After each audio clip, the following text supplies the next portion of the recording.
chili and lemongrass. On the plate, the best mix of colour, texture and flavour. Welcome to the wild, fabulous world of Malaysian food. One of the yummiest and most intense on earth.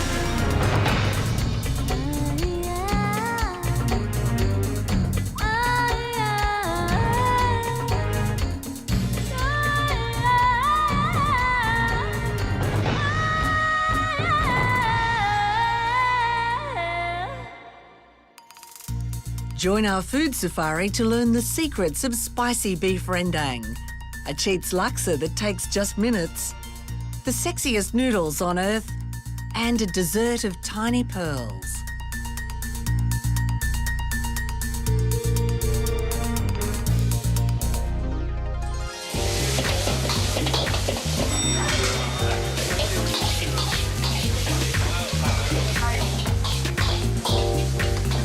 Malaysian food has so much variety. You know, you got the Chinese, the Indian, the Malay, the Portuguese has an influence in there, and the combination of spices is so immense. Penang-born Jesong is a chef in a 5-star hotel restaurant, but the food he loves comes from an earthier source, hawker stalls and his own kitchen. Oh, we think spice. We think about things that tickling your taste bud, you know, and just make your taste bud jump up and down with this hot and spicy thing. And chili is the main thing. Okay, this is a soy section. It's all different type of soy sauce. This one I use. That looks very thick. Yeah, it's thick. It's caramelized, right? So soy caramel, thick caramel sauce, and then you got the ketchup manis, right? In Malaysian they use a lot. Ketchup manis means sweet, and a lot of Malaysians use it in the rendang, sometimes in the marinade of the satay. You know, you got that nice sweet soy flavour to it. So you rarely use just one sort of soy sauce? You don't use one, you have plenty. This is a fried tofu. One of the main ingredients in laksa, you're gonna have the tofu. So the tofu itself becomes a sponge. It absorbs all the flavour of the coconut milk, the spices, and herbs, and chili. And when you cut it open, it just bursts of the flavour. It's just delicious, absolutely fantastic to eat. God, you've sold me. Yes. And tamarind paste. And describe the flavour. A bit more like sour, fruity, sour pulp. Excellent for fish. Dry anchovy or ikan bilis. Soak them in water, then deep fry it until crunchy. It's absolutely delicious. And this dry shrimps form the basis for a laksa paste. And this is also one of the main ingredients for sambal. So you make the chili and sambal very sweet and delicious and tangy. The shrimp paste or belacan, and this has an awful smell, but it tastes delicious. And in a lot of Malaysian food, sambal paste is so important to the dishes. Now, this is lapchong, or cured pork sausages. You cut it very thin slice, you fry with noodles. Now, this is pandana leaves, and it's sort of like an Asian vanilla essence, and excellent, you know, to make sago pudding, desserts, even rice. You can get fragrant rice with it.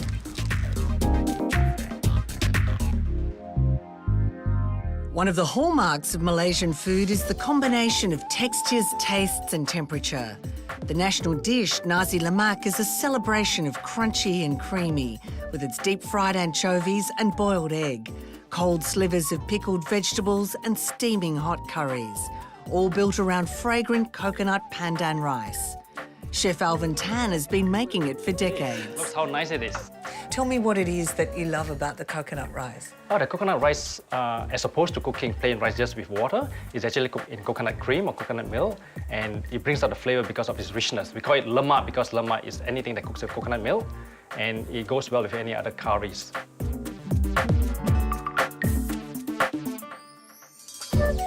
So what sort of rice do you use? You can use just plain long grain rice, and you can just use jasmine rice too, to give it a bit more fragrant. Just wash it. Alvin rinses 3 cups of rice to remove the starch. Just twice, a couple of times will be good enough. Then adds 200 mils of coconut milk It's better when you open up the can, you give it a stir because some of the coconut milk will settle at the bottom. and an equal amount of water into a rice cooker. Nice piece of fresh ginger here. Not too much, just about. Normally we just measure like half a thumb size. Yeah, that's an easy measurement. Yeah. So just scrape off the skin off. Just bruise it a little bit. That's easy. Okay, yep. And you get a piece of pandan leaf. He splits the pandan leaf and ties it in a knot. So that releases all Yeah, its release the flavour? flavor, yeah. Half a teaspoon of salt. Okay. He then cooks it for 15 to 20 minutes until the house fills with the aromas of pandan and coconut. Because it's so rich that you need some other accompaniments to go with it. And rendang is one of the classical dish that actually goes with nasi lemak.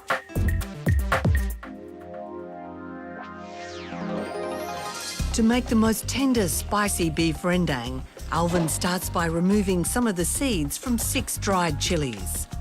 And you like the dried chilli also because it has a raisiny flavour? Yeah, it's kind of raisiny and it makes it a bit hotter because it's been dried so that it's concentrated. Softens them with boiling water, ready to make a spice paste. So we're going to use about 2 medium-sized Spanish onions. We're going to use 5 cloves of the garlic. Next one we're going to use some galangal. So what you do is, the skin is quite tough. We're going to take off the skin. We're going to peel off the skin. It's like a ginger, but it's Yeah, got a it's different... much different flavor and it's much more stronger than ginger. Yeah. Yep, so just cut it. The other one that we're going to use is some ginger. Cut them in the slices. It is a lovely lemongrass, or we call it serai in Malaysia. That's all right. Yep. So with Malaysian curries, all the work is in the preparation? Yeah, it's in the wet paste. Yeah. But this also has to be finely chopped because it's hard to blend because they're quite tough. We just put it in a little liquidizer or a blender. Ah. That's a handy device. This is a dried chili, it's got softened. Okay, I'm going to make use of a little bit of water to help to liquidize. It's a very handy little gadget. Okay, that should be fine enough. You can just smell it, it's really fragrant. Wow, Alvin. That's really good, isn't That's it? amazing. And- Fantastic. The chili, sort of weave it up through your nose. Well, that certainly doesn't smell like something that you'd buy in a jar. No, definitely It's not, yeah. intense and fresh. And what you're going to do is fry them in about half cup of oil. You can use any blended vegetable or just canola oil. We need a fair bit of oil in there because otherwise it's too dry and it might get burned. So the oil helps it to prevent it from sticking. Okay, there's a turmeric leaf. Ooh. It's very fragrant. For rendang, you have to have the turmeric leaf. It's like give you the unique flavor in the rendang. So how many leaves do you use for For this rendang? one, we just use about 3/4 of it. Yeah. Okay, the other flavoring fresh herbs you're going to use is lime leaves, the kaffir lime leaves. Oh, lovely. And just roll it. Well, that's a good tip. Just give it a tight roll, Yeah. and then you just have to slice it thinly. Oh, that smells so good. So you can just put together with the turmeric leaf. After about 3 to 4 minutes, that's when the time you actually can put the beef. What I'm using now is the top side. So you can use round, you can use shin beef or gravy beef. So at this moment, we can actually put in the coconut milk. So we're going to use about 1 cup. The next thing we need to do is we're going to put in some curry powder in there to give it extra flavor.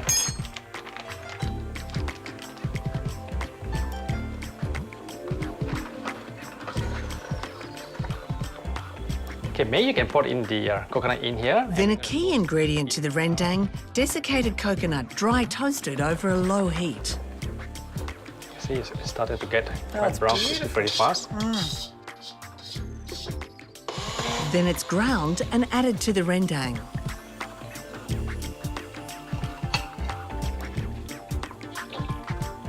So we're going to season it a bit. And thick soy sauce to add flavour and colour. The toasted coconut Makes it thicker. Yeah, make it thicker and give you the flavor. And this will take at least about 1 hour to 1¼ hour, depending on the cut of the beef they're using. Okay, mate, we just have a taste and see how it goes. Fantastic. I've been waiting on this. Okay, there you beautiful. are. Yes, it is. It should be tender enough. Beautiful. Thank you. How does Wow. it taste like? Everything I tasty. love about Malaysian food is here. Oh, that's it's good. like flavour dialed up to 11. It's tender, it's spicy. So do you taste the turmeric leaf? Oh, I taste about 15 flavours all at once.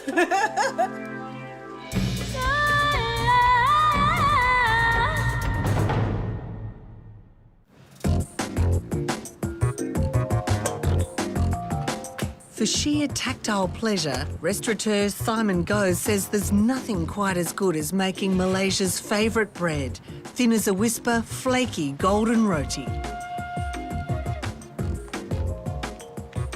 Okay, this is the art of roti. The art of roti.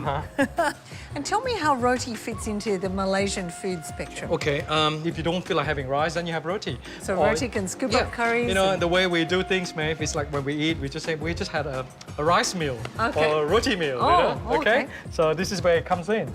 Now we're gonna have a roti meal today. I'd say so. It's looking good. Okay. So we have to be zoned in, and then we just flip it. So this way, we are getting the bubbles to come in. So when a bubble comes in, it becomes flakier. Now we just a light sprinkle. What sort of oil do you That's use? just olive oil or vegetable oil. The only reason why we do that so that the roti can then fall easily. Wow. Okay, there you go. Thinner than paper. Yeah, it is. It's see. So Wow. by pulling in the edges to make it into an envelope. The roti's cooked on a hot plate, then get some special treatment. Okay, Maeve, this is the trick. The trick. The trick.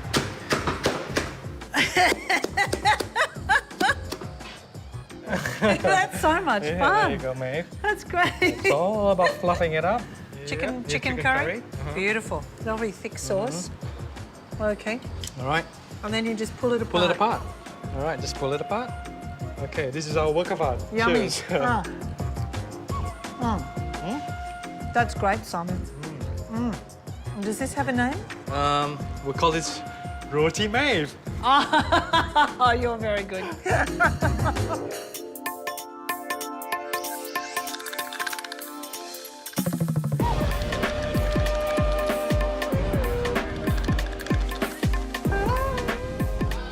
If there's one dish Australians adore, it's laksa, something architect Aryan Mansour can whip up in 10 minutes.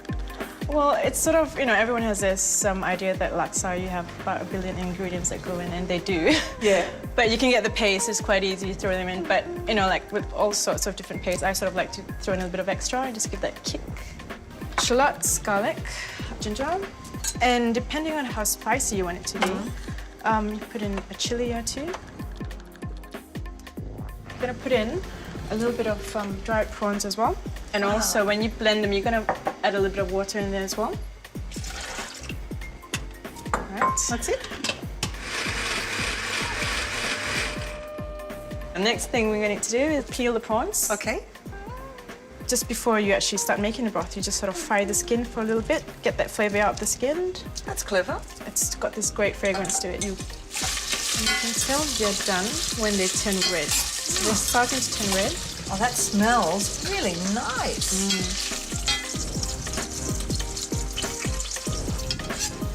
Stand back. Stand back, okay. Then you can start throwing in the laksa paste. Oh, that looks full of flavour. Now, this is for 2 people. For 2 people. Yeah. So you do about half a jar for 2 people. Next thing is throw in the water. You need about 1 litre of water. And then just let it simmer for about 10 minutes. In the meantime, you can throw in a bit of fish sauce and the coconut cream. Okay, throw in about 3/4. Just the fish balls. And so just throw that all in. This is essential in laksa. Essential. Essential. You cut them in half so that it can soak in the flavor. Oh, yeah. Oh, that looks beautiful. And we might squeeze in a little bit of lime now. Arian blanches 2 types of noodles, rice vermicelli and egg noodles. Then in the same water, poaches the prawns. Just pour the broth into the noodles and then garnish it with all the lovelies that I'm we've got hungry. set aside. Wow. The garnish includes shredded chicken, coriander, spring onion, fried shallots and a lime wedge.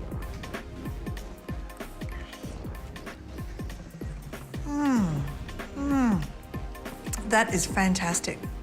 I can't believe you did that so quickly. I'm glad you like it. It's beautiful. It's easy.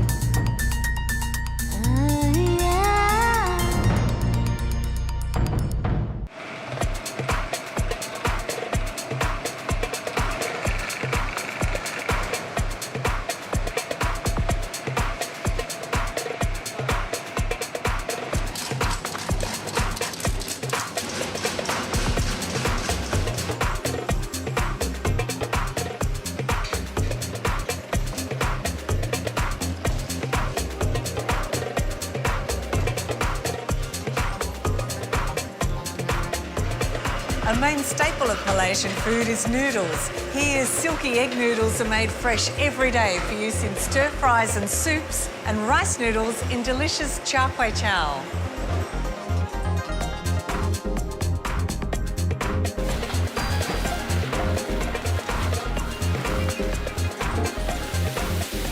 This is one of the famous favourite dishes of Malaysia. Malaysian hawker. You can find them in every corner of Malaysia.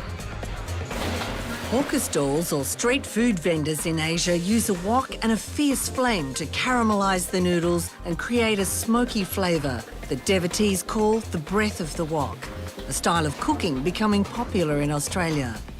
Chef Jess Ong has developed a version of char kway chow that can be prepared at home. Always want to maintain the heat, and that's the thing about cooking fried kway teow. Always have that heat. To maintain the heat, the ingredients need to be chopped first. And a good tip from Jess is to heat the noodles for a minute in the microwave. The first thing I do, right, this lap chong, the sausages, fish ball now. I want to just brown these, get all this flavour in this one. This is shallots. Some garlic, crunchy garlic. Give it a little bit nice crisp mark. So this is amounts just for one person, eh? That's correct. For you. Oh, thank you. I know, by the way, this is your favourite dish, right? So I know your favourite dish. It is. So we're cooking it just for you today. Great. All right? So you got that. See, that's beautiful. There, look. Yeah, it's very Coming golden. good now. 1.5 handful, so just for you. Maybe a little bit more because you're hungry. Yeah, I'm a noodle girl. So you get that little bit of duck soy in there. Ah, And a bit of light soya. dark and light soy. Light and dark soya. Yeah. We're gonna cook some prawns on the side, right? So the prawn will still be cooking. Okay, the next one, we're gonna put eggs. Just half cook it. Don't want it to completely cook coated it. And then you quickly fold them. You can see that it's coming together nicely. Look at it. Beautiful. That looks really nice. Now, then you finish off bean sprouts. Gotta have the bean sprout. They give you a little bit of crunch to it. Garlic chive, lots of garlic chive. That's ready. Oh, nice and glistening, huh? Looks good. Wow, Jess, it's a masterpiece. Just like you find in a hawker store. Lovely. Yeah, That's mate. a good, generous That's soup. your lunch? Oh, my favourite dish. That's my big Chin chin. chin chin. Oh, That's great. that's delicious. That is delicious. Well, that is Sorry. delicious, if I may say. Advise it. Oh.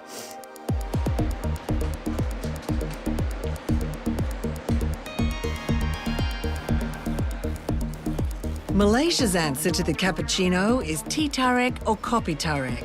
Milky tea or coffee poured from one jug to another, each time getting frothier and lighter. A great finish to a meal, along with some of the desserts.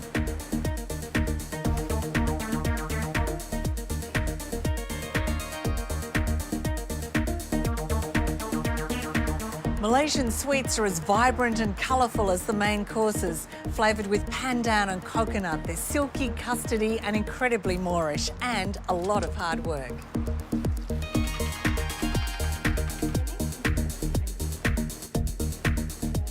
Alice Tan and her husband Paul make a range of steamed rice flour and coconut milk sweets called kueh in their small restaurant in the northern suburbs of Sydney.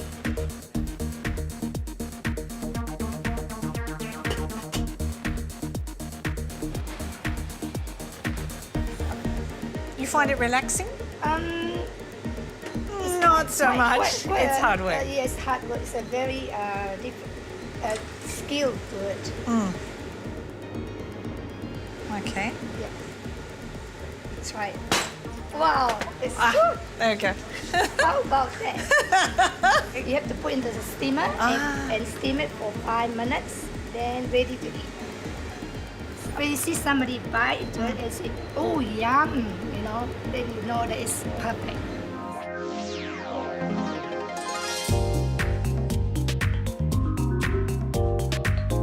An easier dessert to make at home is sago pudding. Suzanne Goh has turned all her Sydney friends onto her favourite childhood dessert. Probably about 4 ingredients. You've got the palm sugar, you've got the sago, a bit of sugar to add into the palm sugar for taste, and coconut milk. The bigger the pot, the better, because when you put the sago into boil, the sago won't stick together and it doesn't become lumpy. So we just keep stirring and boiling till it starts floating to the top. There we are. Yes, So there's just not much left. See, there's a bit of white there in the middle, but as it cools down, it disappears and just becomes transparent. So you know it's cooked. That's why they call it pearl sagos. They look like little pearls. It is. It's beautiful. And now it's time to rinse it under cold water to get rid of the starch, any starch that's in the water. We need to beat an egg white, okay? This is Mum's tip, is it? Yeah, this is a little trick of the trade. When you pour the sago in and mix it together, the sago, the pearls don't stick together. Now we just put it in the fridge to set, probably for an hour. We can do the palm sugar syrup. This is a piece of palm sugar. I've got just like half a cup of water. It becomes a syrup, but quite a thick syrup, not too watery. Palm sugar in itself is not that sweet, so normally we add a bit of sugar in it. This is about 4 tablespoons. That looks beautifully rich and dark. Yes. So we just strain the palm sugar. Wow, beautiful. Look at those little pearls. Coconut milk goes with the sago, gula melaka, yes. Oh, See it's how got the a sugar's thickened a bit? Oh, Yeah. nice. Syrupy. This looks beautiful. Oh, wow. Delicious. It is delicious. Yeah. Please tell me it's good for me. Oh, it's very healthy. Healthy, Maeve, very healthy. On our next safari, the fire and passion of Portuguese food, from an easy barbecue version of the famous chicken to a deliciously wicked dessert. Mine is a very high.